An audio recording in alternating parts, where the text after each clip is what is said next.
네, 국민 스스로 나라를 지키는 호국의 정신. 숱한 전란의 역사 속에서 우리 민족이 유감없이 발휘해온 빛나는 전통입니다. 임진왜란 당시에는 선비와 백성을 중심으로 한 의병과 함께 스님들로 구성된 승병의 호국 정신이 빛났습니다. 경남에는 호국 불교의 전통과 문화를 간직한 사찰 표충사가 있습니다. 이름 그대로 나라의 충성을 드러낸다는 뜻인데 사명대사와 관계가 깊습니다. 숱한 전설과 동화로도 남겨진 사명대사는 밀양에서 나고 자란 인물입니다. 호국 불교의 문화를 꽃피운 사찰, 표충사와 사명대사, 인사이드 문화에서 만나봅니다. 불교의 힘으로 나라를 보호하고 지킨다는 호국 불교. 호국 불교는 다른 불교 국가에서는 찾아보기 어려운 한국적인 불교 문화입니다. 원래 우리나라 불교가 호국 불교였죠. 호국이란 나라를 지키는 그런 이제 불법을 전했었는데 그게 조선 시대에 접어들면서 그 숭유억불이라는 그런 정책하에 우리 불교가 사실은 많이 약해져 있었습니다. 근데 임진왜란을 계기로 다시 서산대사, 사명대사, 기어대사님께서 다시 호국의 그런 깃발을 다시 들게 되었습니다. 나라가 위기에 처했을 때 먼저 떨쳐 일어나 나라를 구하고자 했던 호국의 정신. 경남 밀양에는 호국 불교의 문화를 꽃피운 의로운 스님들의 흔적이 곳곳에 남아 흐르고 있습니다.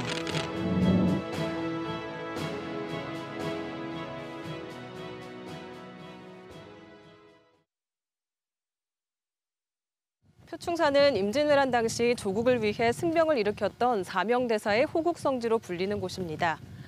표충사라는 편액이 걸려있는 이곳 수충루를 따라 들어가면 표충사당과 표충서원이 있는데요.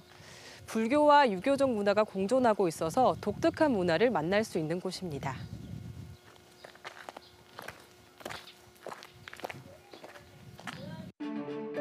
우뚝 솟은 제약산의 수려한 산세 아래 자리 잡은 밀양의 대표 사찰 표충사.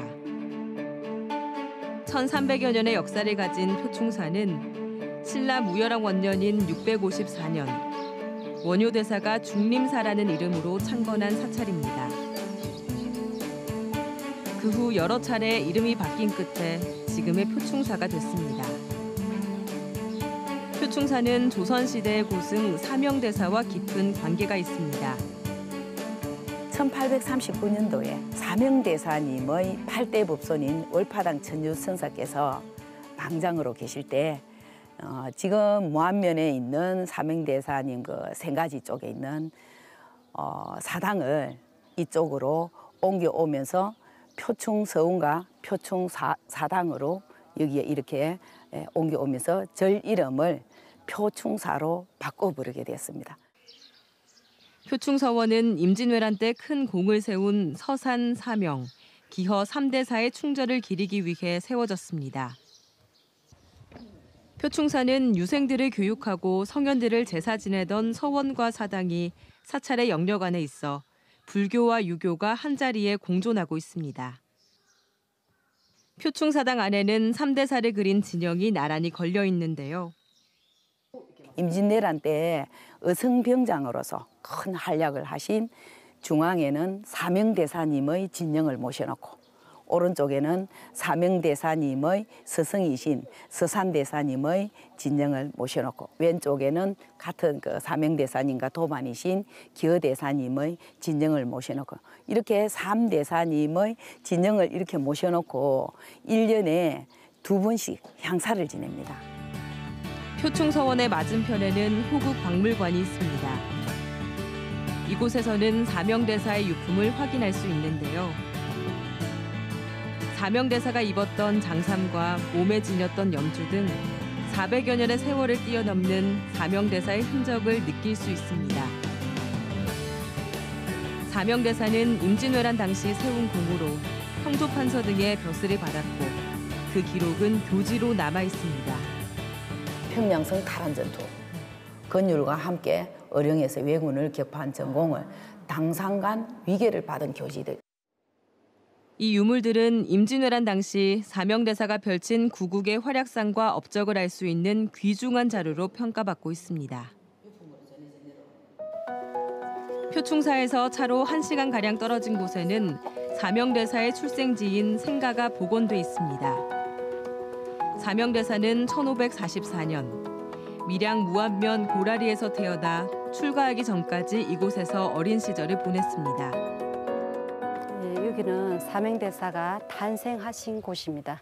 여기 앞에 보시면 유경당이라고 있는데 유경당은 훌륭한 사람이 태어나고 자란 곳을 유경이라 그럽니다. 여기서 사명대사께서 7살 되던 해에 할아버지 임호곤 할아버지한테서 사락이라든지 정훈 등 우리 그 가정의 뭐 예절이라든지 시 같은 걸 갖다가 이렇게 많이 배우셨고 13살 때 부모를 여윈 사명대사는 경북 김천의 직지사로가 신묵화상의 밑에서 불도의 길을 걷게 됩니다.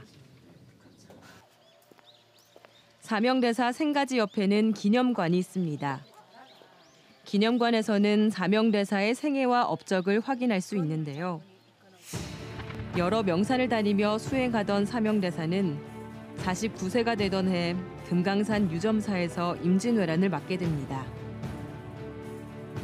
소식을 들은 사명대사는 승려들을 모아 의승군을 조직했고 스승인 서산대사의 뒤를 이어 의승장으로 나섰습니다.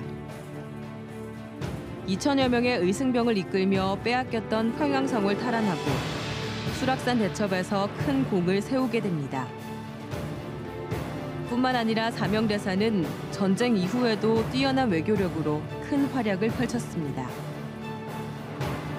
제일 큰 외교력은 일본 선조 임금의 그 국서를 가지고 일본으로 건너가서 왜군의 배에 잡혀간 포로 3,500여 명을 기한시키게 되거든요.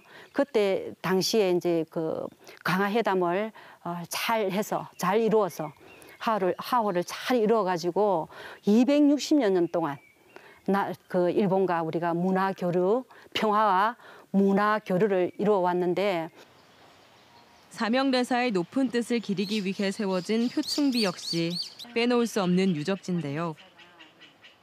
사명대사가 열반한 뒤 1742년 사명대사의 5대 법손인 남붕선사에 의해 건립된 비석으로 사명대사 비라고도 불립니다.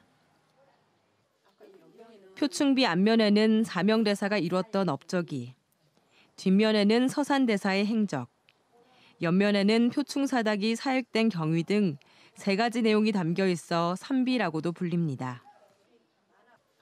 표충비는 나라에 큰일이 생기면 땀을 흘린다고 해서 땀 흘리는 비로도 유명합니다. 이 비석이 아주 유명하게 된 이유가 나라에 어려운 일이 있을 때마다 땀이 나기 때문입니다. 땀을 흘린 기록을 보면 최초의 기록이 세워진 지는 275년이 되었지만 땀이 난 것은 1894년도 동학혁명이 일어나기 전에 땀을 많이 흘렸어요. 서말 한 대를 흘렸고. 사명대사 등 의승들이 남긴 여러 업적은 유적지와 유물로 전해지고 있습니다. 나라와 백성을 위하고 아끼는 마음으로 발현된 호국 불교의 정신은 현대를 살아가는 많은 이들의 가슴 속에 오래도록 남아 전승되고 있습니다.